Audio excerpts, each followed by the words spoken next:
What's up, everybody? Hey. So, my 2-year-old son has too many toys.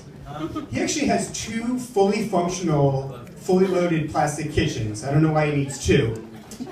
And my wife always has HGTV on, which is a problem because now he wants to upgrade to granite countertops and a 6-burner Viking gas range stove. Awesome. Keeps talking about flipping his sandbox. Says he considers Elmo a property virgin and wants to get him into a starter on Sesame Street. Awesome. I can't even ask him if he wants more applesauce anymore. I have to ask if he wants to love it or list it. And everything he has sings. His barn sings, his tractor sings, his hippo sings, his cash register sings, even his vacuum sings. It's confusing. When he comes in our kitchen, he doesn't see appliances, he sees a fully staffed jam band. When he gets older, he's not going to ask for an iPod, he's going to ask for a toaster. And they're probably going to ask him to leave the gym because that's awkward on the elliptical. But I'm trying to be a good dad. I tried to read to him a lot. This week we're reading a book called That's Not My Dinosaur, which is a really great story about prehistoric dads demanding paternity tests. Oh my God, no. The front of the book says it's a touchy-feely lift and look book, which is what got the dinosaur into trouble in the first place. But it's a touching story with a lot of great lines like, "There's nothing in the fossil record that proves that kid is mine." To more touching, sentimental stuff like, "I never knew my real dad because he went extinct." And then it takes a crazy turn at the end. There's a cave, courtroom scene, the brontosaurus is yelling, "Anna, I told you that bitch crazy!" Oh, shit, no!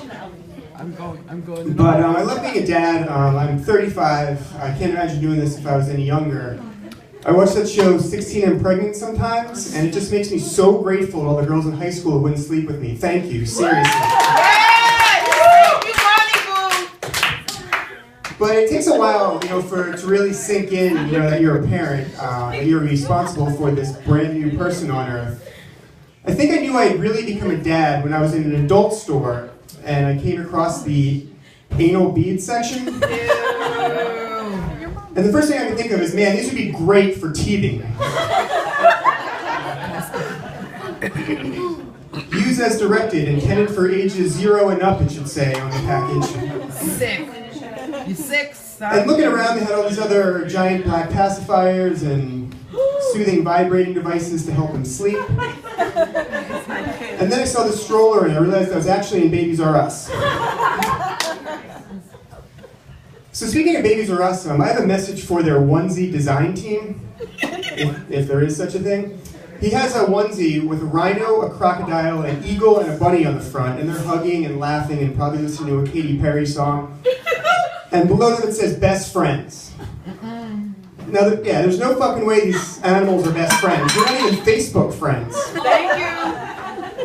That's like me wearing a t-shirt with a Jew, a Muslim, Rush Limbaugh, and Barbara Streisand holding hands at an Occupy Wall Street rally. That's right. He's so good. But I've been married for 5 years now. I love my wife. You poor man. I met her the old-fashioned way.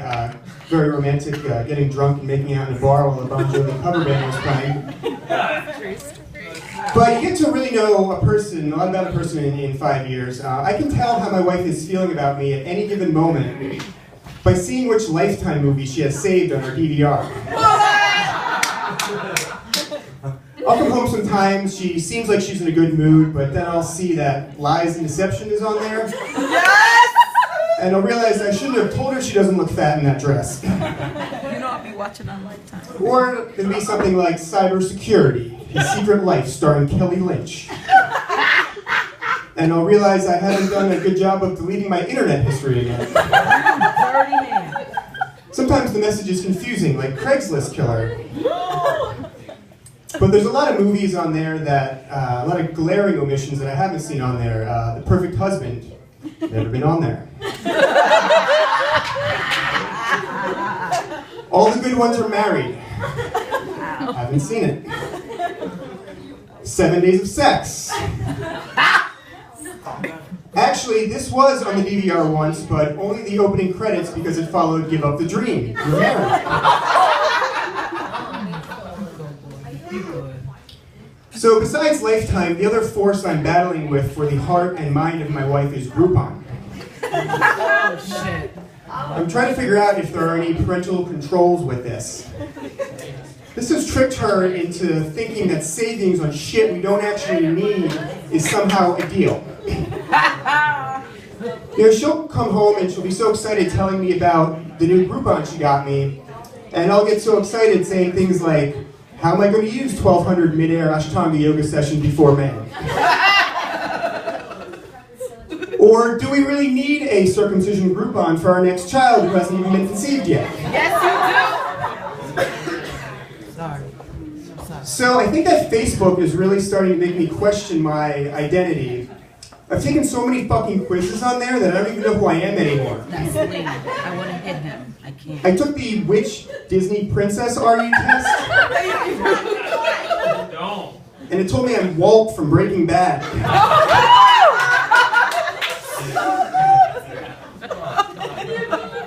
But I consider myself an intelligent person who only occasionally forgets to take the used Keurig cup out of the machine and is forced to drink half coffee, half tea. Ew. I don't know if I'm the only asshole here that happens to. Yes.